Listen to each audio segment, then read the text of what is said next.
सबसे पहले महाकारुणिक भगवान गौतम बुद्ध को अपनी श्रद्धा सुमन अर्पित करती हूँ। महामना ज्योतिबा फूले जो कि शिक्षा का बीज रोपित करने वाले,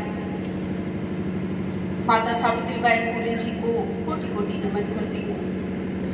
मनुमान की रीढ़ की हड्डी को तोड़ने वाले ई रामास्वामी पैरेलर और ललई सिंह यादव जी को भी कोटि कोटि नमन करती हूँ। त्याग बलिदान की मूर्ति माता रमाबाई जी, उनको भी मेरा कोटि कोटि नमन। और द सिंबल ऑफ नॉलेज, संविधान के निर्माता, हम नारियों के मुक्तिदाता, परम पूज्य विश्व रत्न, सन ऑफ वर्ल्ड, ऐसे महामानव को कोटि कोटि नमन बाबा साहेब जी को। और मंच पर पूज्य भिक्खू जी को मेरा वंदना। और सभी सम्मानित मेरे सभी बड़े हैं, आप सबको मेरा गर्व से नमो बुद्धाय जय भीम। और जितने भी आप साथी हैं, आप सभी को गर्व से जय भीम, जय भीम, जय भीम, जय भीम। अब अच्छा लग रहा है। आज जैसे कि बहुत खुशी का दिन है एक तो, और क्योंकि माता रमाबाई जी का जन्मदिन है, अगर वो नहीं आती तो शायद आज हम यहाँ पर नहीं होते। दूसरा, आज ललई सिंह यादव जी, उनका भी स्मृति दिवस है, पुण्यतिथि है, उनको भी हम याद कर रहे हैं। और जो मंच आज इसके लिए तैयार किया है श्रद्धेय गोविंद प्रसाद सर जी और उनकी टीम, और सभी को साधुवाद करती हूँ। आज क्योंकि माता रमाबाई जी का दिन है तो थोड़ी सी बातें माता रमाबाई जी के बारे में ही करूँगी, फिर बात रखूँगी। 3-4 बातें बताना चाहती हूँ कि त्याग और बलिदान, ये जो शब्द है, ये बोलना इजी है, हम बोल देते हैं ऐसे त्याग बलिदान की मूर्ति, लेकिन जब हम उसको महसूस करेंगे तो हमारे रूहें काम जाएंगी। जैसा उन्होंने त्याग किया, जैसा उन्होंने बलिदान दिया, कुर्बानी दी, हम सबको आगे बढ़ाने के लिए उनकी कुर्बानी हमेशा, क्योंकि आज तक भी पूरी दुनिया में ऐसी कोई माँ नहीं आई जिन्होंने अपने 4 बच्चों को समाज के लिए कुर्बान कर दिया हो। ऐसी माता रमाबाई जी, अगर माता रमाबाई जी नहीं होती तो बाबा साहेब नहीं होते, और शायद हम लोगों को इतने हक अधिकार जो उन्होंने दिलाए वो भी ना दिला पाते। तो एक बार की बात बताती हूँ कि माता रमाबाई जी, क्योंकि बाबा साहेब जब बोलने सम्मेलन से हमको तमाम अधिकार ले आए थे, तो बाबा साहेब का बड़ा नाम था और सारे लोगों को लग गया था कि यही हमारे मसीहा हैं और यही हमको आज़ादी दिलाएंगे। तो उस समय बाबा साहेब का बड़ा नाम था, और माता रमाबाई जी ने उनसे एक इच्छा जाहिर की। उन्होंने कहा, क्योंकि उस समय पंडेरपुर का मंदिर जो है बड़ा फेमस था मनुवादियों का, तो माता रमाबाई जी को लगता था कि अगर वो उनका दर्शन करेंगी तो शायद उनको पुण्य प्राप्त होगा।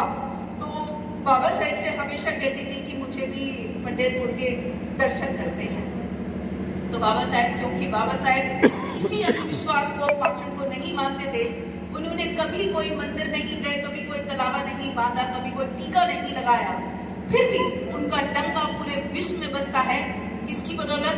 ज्ञान की बदौलत। इसलिए बाबा साहेब उनकी बात को नहीं माना और उन्होंने कहा कि रामू, तू चिंता मत कर, मैं जिस मुहिम में लगा हुआ हूँ, जो मैं काम कर रहा हूँ, वो सारे पुण्यों से बढ़कर होगा अगर मैं उसमें सफल हो जाता हूँ। ऐसा बाबा साहेब ने कहा कि तू इसकी चिंता मत कर। फिर एक और घटना, क्योंकि बाबा साहेब लगातार हमको अधिकार दिला रहे थे, लगातार हमारे लिए लड़ रहे थे, तो माता रमाबाई जी कहने लगी, क्योंकि उनको सम्मानित किया जा रहा था, तो उन्होंने सोचा कि मैं भी अपने साहब को सुनूंगी।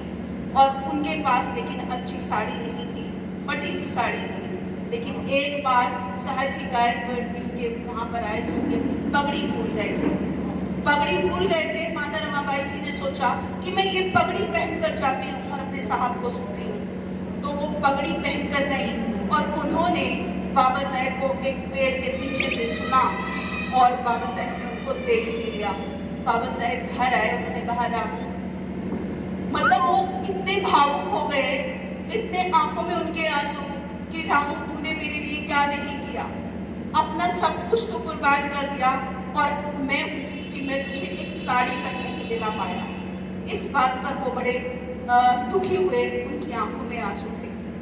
फिर माता रमाबाई जी, उनका जब रमेश चला गया था, जब उनकी इंदू चली गई थी, तो ये दोनों बातें कोई ऐसी माँ हो सकती है कि अपने पति को भी ना बताए कि उसके बच्चे चले गए, मौत की गोद में सो गए।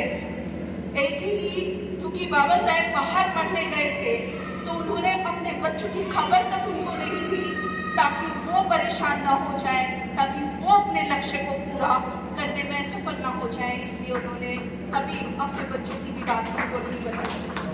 और जब वो वापस लौटे तो पूछे कि रमेश कहाँ है, इंदू कहाँ है, तो उन्होंने कहा कि वो नहीं रहे। फूट फूट कर बाबा साहेब रोने लगे कि तूने मुझे बताया भी नहीं। उसने माता रमाबाई जी ने कहा कि अगर मैं तुम्हें बता देती तो क्या पता तुम वापस आ जाते और मेरा समाज ऐसे ही रह जाता। ऐसी थी माता रमाबाई।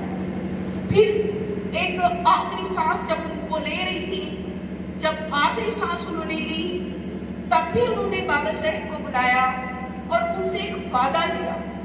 उनसे वादा लिया कि साहेब मेरे बच्चे तो चले गए, मेरा तो राज वतन की जो आप कहते थे कि इस देश पर राज करेगा, वो भी चला गया।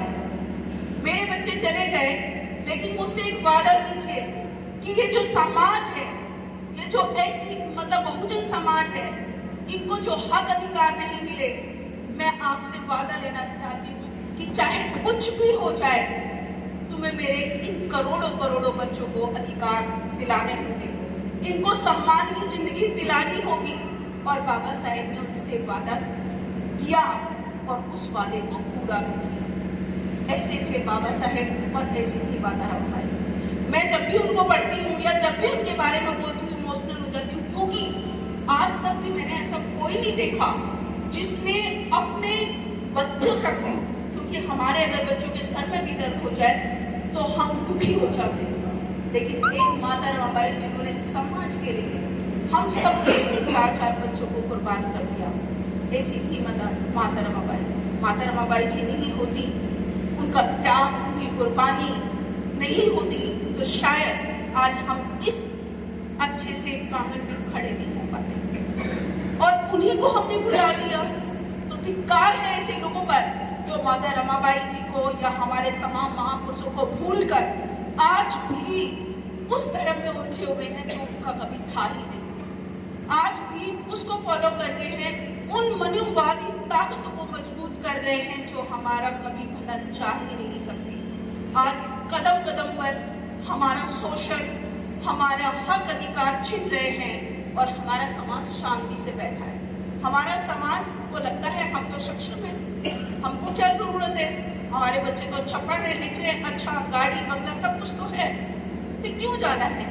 यदि बाबा साहेब भी ऐसा सोचते तो, यदि बाबा साहेब भी हमारे बारे में नहीं सोचते तो क्या आज हम उस जानवर से बदतर जो जिंदगी हम जी रहे थे, क्या उससे निकल पाते?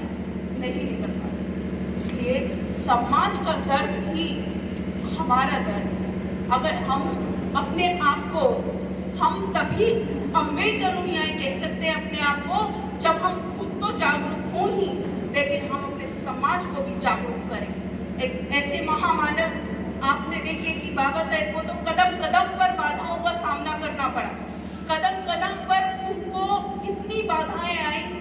जिस इंसान को किताब नहीं पढ़ने दी, जिस इंसान को क्लास के बाहर बैठा दिया, वही इंसान यानी कि परम पूज्य बोधिसत्व उनके नाम के आगे लग गया, डॉक्टर उनके नाम के आगे लग गया और वो ऐसे मसीहा बन गए जिन्होंने कितनी सारी किताबें पढ़ी और कितनी सारी किताबें लिखी, यहाँ तक कि उनकी लाइब्रेरी में 54,000 बुक्स, उनकी खुद की लाइब्रेरी, ऐसे महामानव। और दूसरी बात, उनको जिस भगवान की, तो कहते हैं कि भगवान मंदिर में नहीं जाता, जाने नहीं दिया गया और वो मंदिर में रोक लगाई, वो ऐसा काम करके चले गए शोषितों के लिए, वंचितों के लिए, पीड़ितों के लिए, कि आज वो खुद उनके लिए भगवान बन गए।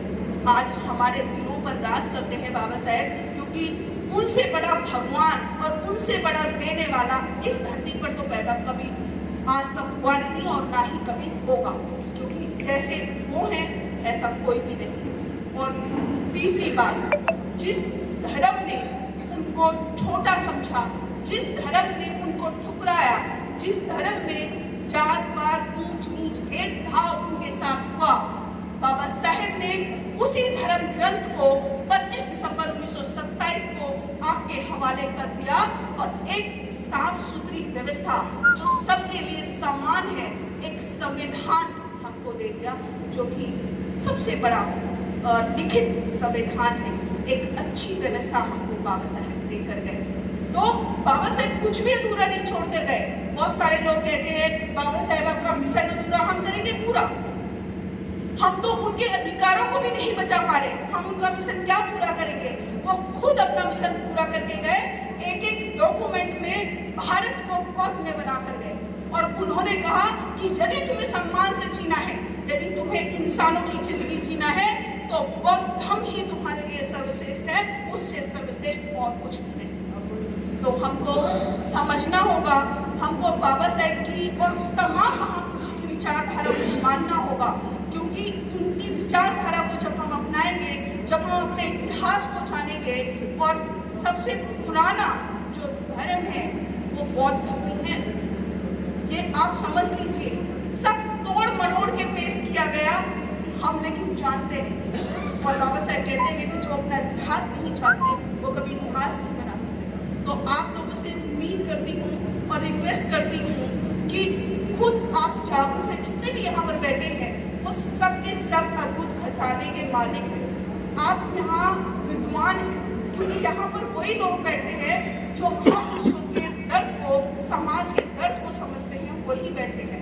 तो आपसे रिक्वेस्ट है कि और लोगों को भी ऐसी ही जागरूक करिए और कड़ी से कड़ी जुड़ेंगे, तभी हम अपने अधिकारों को बचा पाएंगे, अपने संविधान को बचा पाएंगे और इस देश को एक सभ्य देश और भारत, अशोक का भारत, बुद्ध का भारत, बाबा साहेब का भारत बना पाएंगे। इसी के साथ अपनी वाणी को विराम करूंगी। 4 बातें लाइन बोलूंगी कि माता रमाबाई की ममता की, माता रमाबाई की ममता है प्यारी, वो है सबसे प्यारी, सबसे प्यारी। और उन्होंने जितने लाखों दुख सहे हैं, हजारों दुख उन्होंने सहे, वो ऐसी पावन है, त्यागी नारी। तो ऐसी नारी को मैं कोटि कोटि नमन करती हूँ और मेरी आखिरी सांस तक मैं महापुरुषों की विचारधारा को पूरे जहाँ तक मैं जा सकती हूँ वहाँ तक फैलाने का काम करूँगी। ये मेरा खुद से है। तो इसी के साथ हमारे को राम करते हुए आप सभी को एक बार फिर से नमो बुद्धाय, जय भीम, जय भीम।